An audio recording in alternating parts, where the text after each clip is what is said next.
Today, we have chosen a very important column, Reconstituting the State, written by famous writer and defense analyst Shehzad Chaudry. Gilgit-Baltistan and Azad Jammu and Kashmir have been in the news lately for both good and bad reasons. GB faced unrest early this year when protests broke out in support of Iran. Rights and a share of resources from the common pool have been other persistent complaints.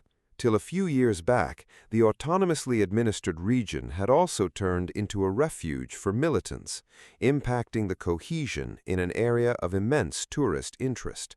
An effective counter-terror effort restored calm, though the threat remains. GB has held its elections to a representative assembly this week, auguring well to ensure that people run their affairs through their chosen representatives. This should enable some respite. AJK, too, has been on a boil. It has an elected representative assembly to run its affairs, and while it retains its singularity as the symbolic seat of all of Jammu and Kashmir, including the region illegally occupied by India, IIOJK, it must, of essence, depend on the government of Pakistan to fund its development and function.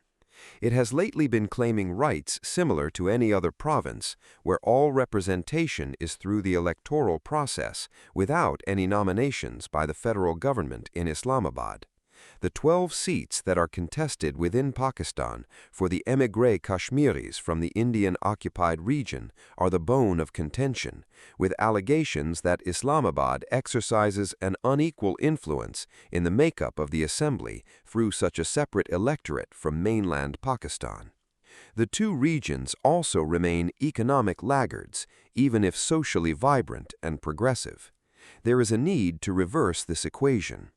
The state of Pakistan has bound itself in self-imposed restraints in the hope of a final solution on Kashmir, which Pakistan rightly insists is a dispute reinforced by numerous UNSC resolutions. However, neither India nor the UN have made any substantial progress towards resolving the issue, which has now turned into a legacy issue. A euphemism for, oh, it is something from the past between two quarreling neighbors, sadly. India incorporated IIOJK into its structure as a regular state of India, dismissing any pretensions that it was a special rights region needing resolution.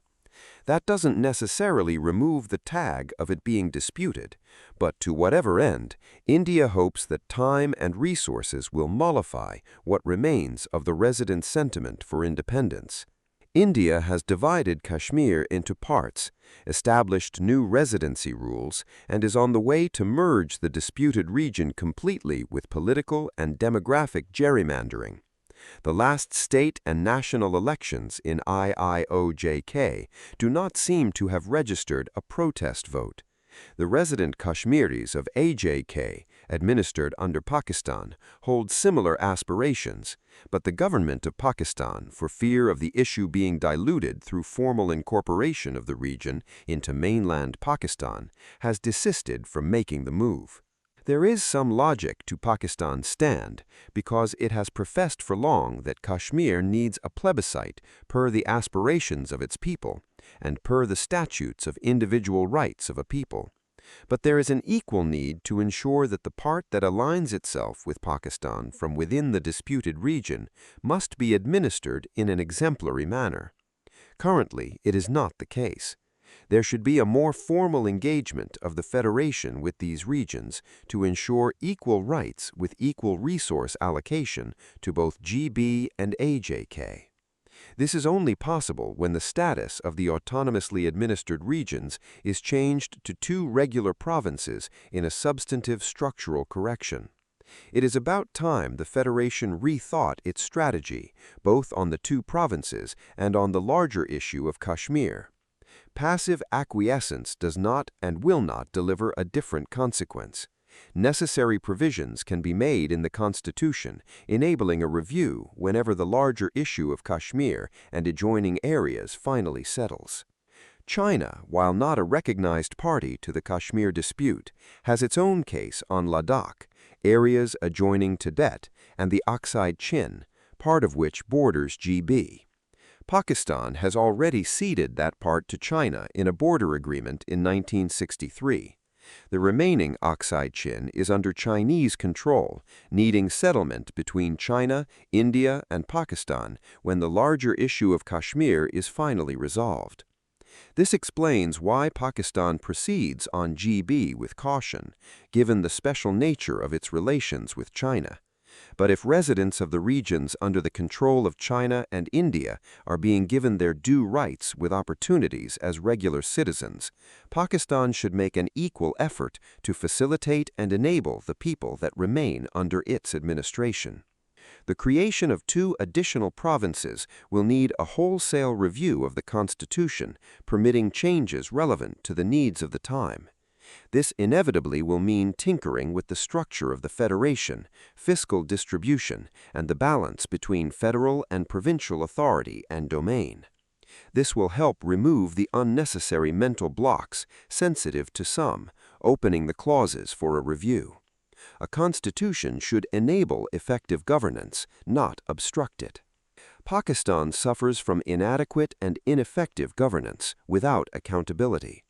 The 18th Amendment has given rise to quasi-federal centers of authority, causing rough edges in the federal-provincial relations. A lack of cohesive approach to common issues that blight ordinary people's lives results in their alienation. A review of the structure and fiscal shares will help soothe that sentiment. The provinces are too large to be centrally controlled from provincial headquarters.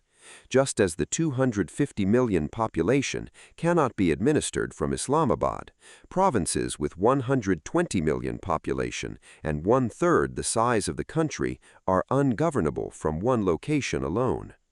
The local governments under Article 140A have been denied by the provincial governments for fear of giving away authority and control of resources to the lower tiers of government. Instead, 4 humongous centers of power have emerged. They have magnificently failed at effective governance, delivery of service, and ensuring basic rights to the citizens per the basic tenets of the Constitution. It is time for them to be cut to size.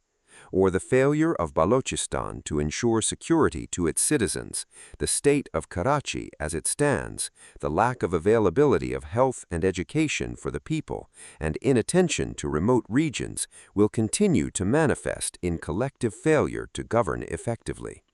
Showpiece projects cannot replace wider delivery of service and people's rights. The 18th Amendment was meant to be an enabler, not a disabler.